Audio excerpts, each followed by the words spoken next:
앤서니 티슬턴의 성경 해석학 개론 1장 발표를 마치고 연구자 비평을 시작하도록 하겠습니다. 먼저 첫 번째, 앤서니 티슬턴이 제시하는 해석학의 정의입니다. 저자는 1장에서 우선적으로 해석학에 대한 정의를 먼저 내리고 있습니다. 우리가 우선 알고 있어야 할 점은 해석학이라는 용어의 역사성입니다. 해석학이라는 말은 고대부터 사용되어 왔으나 통상 해석학이라고 하는 것은 텍스트의 의미를 파악하는 방법론을 말하는 것이었습니다. 그러니까 어떤 문장이나 글이나 말이 있을 때 그 의미가 무엇인가 하는 질문을 던지고 그 질문에 대한 대답을 어떻게 찾아갈 것인지에 대한 규칙을 의미했다고 보여집니다. 그런데 19세기 초반 프리드리히 슐라이마허가 돌연 이 해석학이라고 하는 분과의 의미를 확장시키게 되었습니다. 슐라이마허와 그에 이은 비렐름 딜타이는 종전까지 텍스트의 의미를 파악하는 것에 머물러 있던 해석학을 확장시켰습니다. 그래서 텍스트의 의미는 텍스트에만 있는 것이 아니라 그 텍스트를 말하는 저자와 그 텍스트가 말해지는 상황과 그 텍스트가 들려지는 청중 모두를 고려하는 중에 있는 것임을 피력하게 된 것입니다.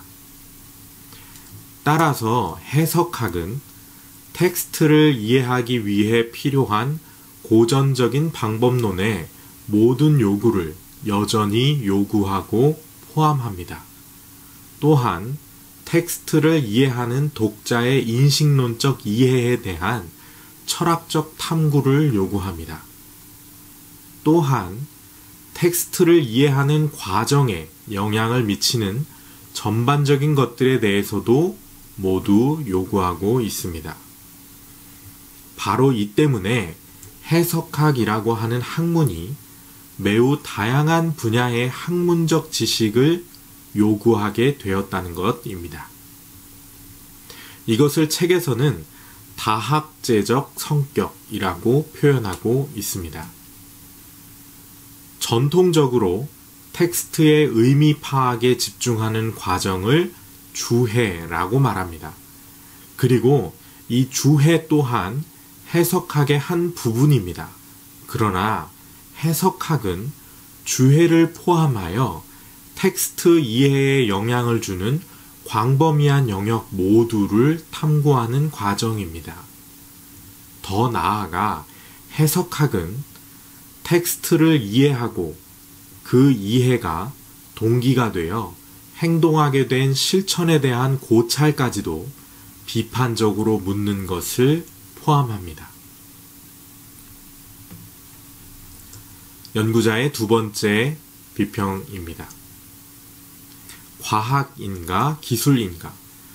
15페이지 두 번째 단락 중간에 보면 19세기가 배출한 슐라이마허와 20세기 후반에 나타난 한스 게오르크 가다머에 이르러서야 비로소 해석학은 기술보다는 과학의 개념을 가지게 된다 라는 문장이 있습니다.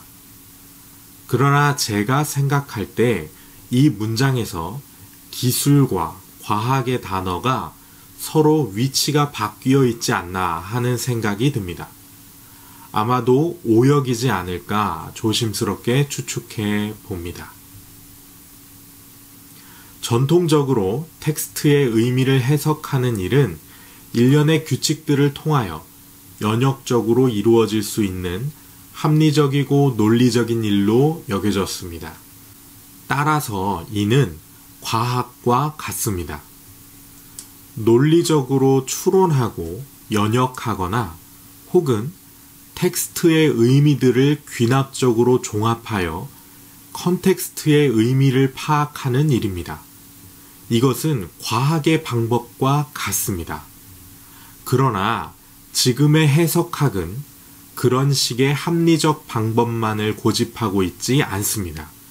오히려 지금의 해석학은 텍스트가 처한 상황과 환경, 그리고 독자의 입장과 저자의 입장을 고려하는, 즉 다시 말해서 글보다는 사람과 상황을 이해하는 일이 되었습니다. 따라서 이는 과학이라기보다는 기술에 가깝습니다. 어찌 보면 텍스트에 대한 처세의 기술이라고도 표현할 수 있을 것 같습니다. 따라서 앞서 15페이지의 문장은 20세기에 들어 기술보다는 과학의 개념을 가지게 되었다는 말이 아니라 20세기에 들어 과학보다는 기술의 개념을 가지게 되었다고 하는 표현이 더 적절해 보입니다. 네, 연구자의 세 번째 비평입니다. 해석학은 이해와 수용의 자세를 도와준다. 저자는 해석학을 위해 감정이입이라는 표현을 사용합니다. 이 용어는 저자와 독자 등 상대방을 이해하기 위해서는 상대방의 감정적인 것까지도 공감해야 한다는 점을 중요하게 들고 있는 것입니다. 감정이입이라는 표현은 상호적 이해, 관통하는 이해로 표현이 확장되며 저자는 이것이 해석학의 핵심부에 위치한다는 점을 언급합니다. 그래서 에밀리오 베티는 해석학을 모든 학문의 필수 과목으로 지정해야 될 이유로서 해석학이 열린 마음과 수용성을 배양하기 때문이라고 말했다고 하고 있습니다. 저자는 이 점에 대해 1장의 후반부에서도 한 번 더 언급하는 것으로 보아 해석학을 다룸에 있어서 내가 비록 이해되거나 받아들여지지 않는다고 하더라도 저자와 독자의 감정과 생각을 이해하는 것이 해석학에서 얼마만큼 중요한 것인지를 말하고 있는 것으로 보입니다. 연구자의 네 번째 비평입니다. 전통 철학적 입장에서의 해석학에 대한 고찰입니다. 저자는 전통 철학과 해석학을 상호 대조하면서 해석학의 의미를 더욱 명확히 하려고 시도하고 있습니다. 대략 세 가지 정도의 차이를 두고 있는데 이렇습니다. 먼저는 전통 철학이 합리성을 추구하는 반면 해석학은 합리성보다는 경청과 수용에 더 의존한다는 점. 둘째는 전통 철학이 현실과 동떨어진 추상화된 문제를 다루는 반면 해석학은 삶의 구체적인 상황과 질문들에서 다룬다는 점. 마지막으로 세 번째는 전통 철학이 회의에서 출발하는 반면 해석학은 선이해로부터 출발한다는 점입니다. 그러나 저자도 잠시 언급하듯이 저자가 해석학과 비교하고 있는 것은 데카르트로부터 이어지는 합리론 전통의 철학에 특징 지어지는 듯 합니다. 철학이 합리적인 것을 반드시 추구한다고만은 볼 수 없으며 특히 저자가 흉과 비교할 때에는 정확한 이해가 어려운 점이 있었습니다. 흉은 합리성의 확실성뿐만 아니라 심지어 경험의 확실성까지도 무너뜨린 철학자로서 인과율을 부정한 철학자입니다. 따라서 해석학이 합리적이지 않는 점에서 전통 철학과 비교되어야 한다면 데카르트는 마땅하더라도 흉과 비교할 때는 적절한지에 대한 의문이 듭니다. 다만 만약 저자가 해석학이 합리성을 데카르트만큼 추구하는 것은 아닐지라도 뒤에서 언급한 바 같이 해석학적 순환을 통하여 이해를 찾아가는 여정을 말하는 것이라는 점을 들어서 흉과도 다르다고 말한 것이라면 이해가 됩니다. 또한 데카르트의 방법적 회의에 대한 버나드 로너건의 텅 빈 머리의 원리를 인용하여 저자는 방법적 회의가 해석하기 적절하지 않음을 논증하고 있습니다. 그러나 여기서 데카르트의 방법적 회의에 대한 비판으로 인용되고 있는 버나드 로너건의 글이 타당한지에 대한 의문이 있습니다.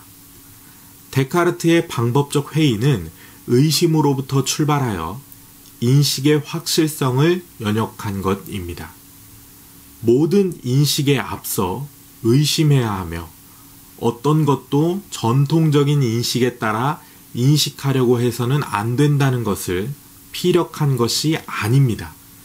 데카르트는 그 자신이 방법적 회의를 통하여 인식의 확실성을 세웠으므로 이후 우리가 인식하는 것은 존재한다라는 결론을 이미 도출한 것이지 모든 사람이 매번 의심을 해야 한다는 것을 말한 것이 아닌 것입니다.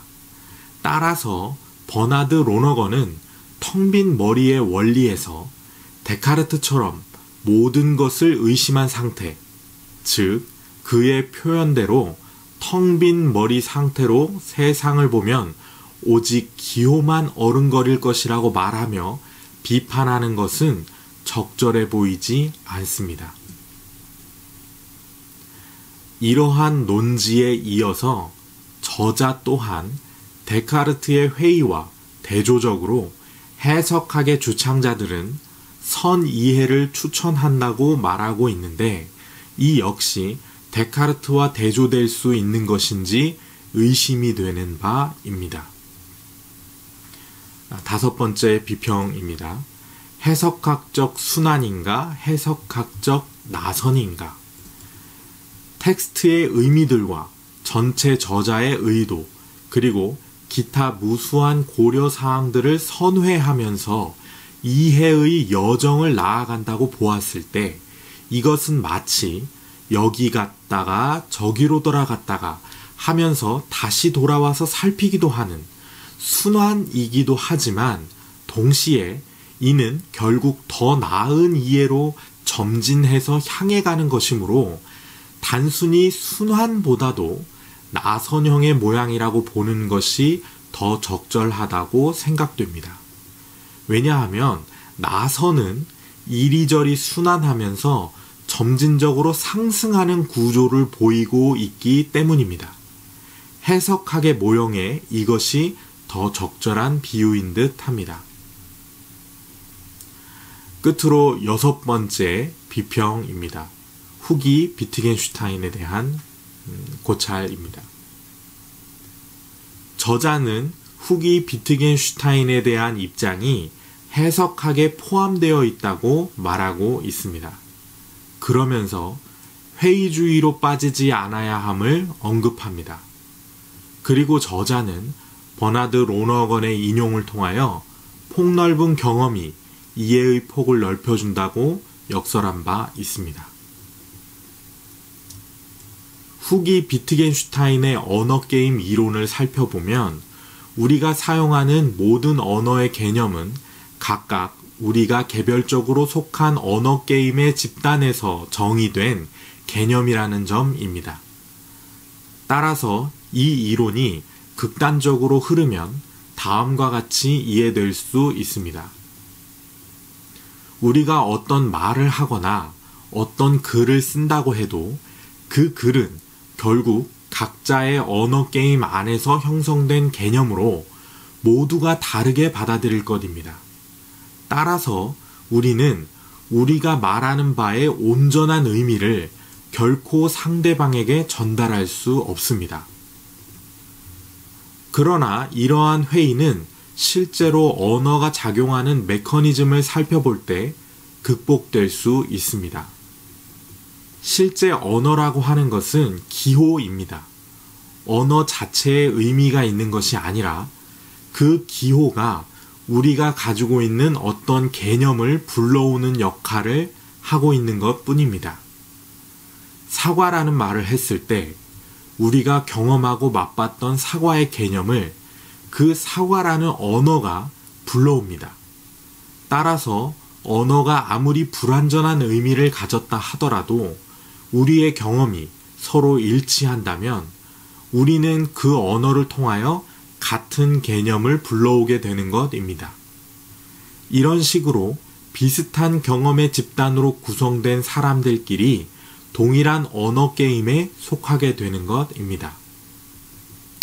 그런데 이러한 시점에서 제한된 시공간을 살아가는 단일종의 인간이라는 종 사이에 경험이 서로 간의 온전한 개념을 결코 전달하지 못할 정도로 다양할 수 있는가? 이것을 생각해 볼 때 언어에 관한 회의주의는 극복될 수 있습니다. 우리는 물론 해석학이라고 하는 과정이 그렇듯이 해석학적 나선의 여정이 매우 필요할 수 있습니다. 아니, 마땅히 그 과정이 필요할 것입니다. 그러나 너와 나 사이에 있는 경험의 격차는 결코 동일할 수 없으며 따라서 어떤 개념도 일치될 수 없다는 생각도 신앙에 가깝습니다. 역사는 반복됩니다. 인간사 또한 일반입니다. 물론 그렇다고 우리의 모든 경험을 획일화시킬 수 있는 것은 결코 아닙니다. 그러나 우리에게 해석학이라는 학문이 있는 한 우리는 이해할 수 있다는 희망을 품을 수 있습니다. 비록 우리가 도달한 이해가 정말 일치하는 이해인지에 대해서 비록 우리가 도달한 이해가 정말 일치하는 이해인지에 대해서조차 확신할 수 없더라도 말입니다. 이상으로 1장